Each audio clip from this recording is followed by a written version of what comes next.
Hello everyone, I'm Becky Goldsmith with Piece of Cake, and I want to show you very quickly how to quilt with Amanda Murphy's Good Measure ruler. This is the size I like. I have a sit-down BERNINA Q20. This is also the size I would use with my domestic machine. Really, anytime I'm at a sit-down machine to quilt. Know that there are two thicknesses of this ruler. Let me see if I can sneak this one under.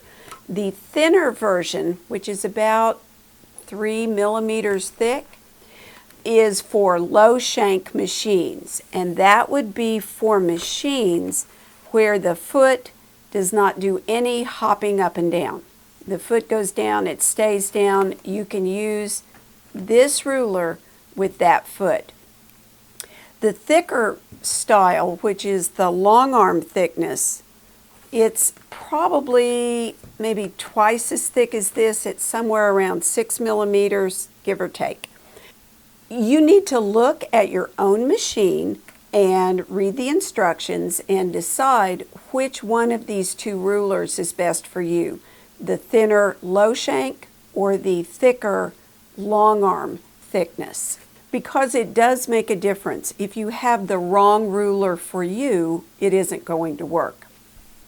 Amanda did tell me, though, that if you drive any BERNINA machine, you're going to want the long arm thickness ruler.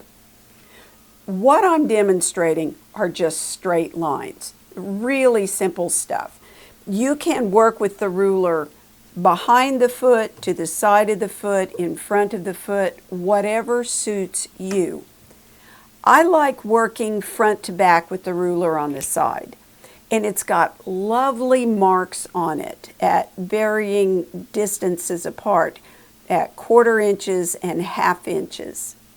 And it's also got some good horizontal lines on the ruler, which is very handy in a place like this, where I want to line up my 1/4 inch mark with these intersections on the hexagons, like right in here.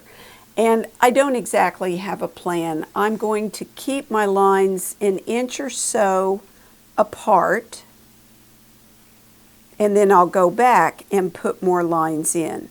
So I'm getting this lined up and that lined up, and then I'm going to also look at that horizontal line and make sure it is lined up with my seam line there.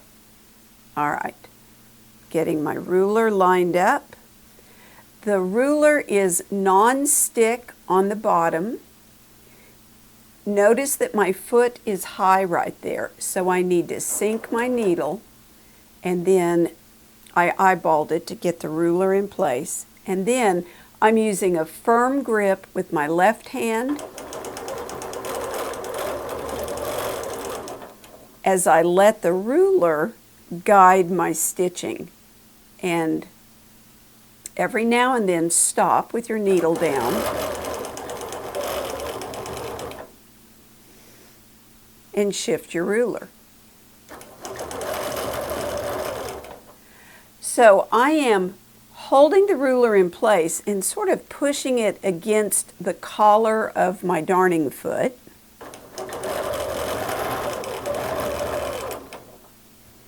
And then I advance the ruler.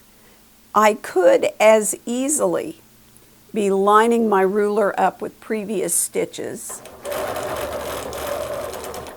I could also be totally random and just put the ruler down there and not worry about how it lines up or where it changes angles.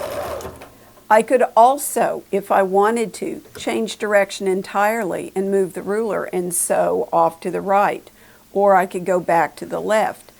It's really easy. If I wanted to quilt in the ditch, I would adjust my ruler so that where the needle went down, it went right where I wanted it. I'm wearing my quilting gloves that allow me to more easily hold the fabric. And it's like any other time that you machine quilt, you want to do your best to keep everything in line as you sew. Now, I don't know if you can see it, but one of the reasons why my quilt is moving so smoothly here, let me see if I can pan up to it, is because I have my clamps grasping the quilt and holding it up off the table. And those cords go up to the ceiling and down. They're adjustable, and I can grab different parts of the quilt at different times. And there you have it. This is a really nice ruler. It's got lots of good marks. If I wanted to move off at a particular angle, I could use these marks on a seam line or on a previous stitch to help guide my ruler in that direction. I hope you have enjoyed seeing how Amanda Murphy's Good Measure ruler works. I love it. Remember, you can get both the long arm thickness or the low shank thickness. Choose the one that works best for your machine. I think that's it. Thank you for watching, and may you have many happy stitches.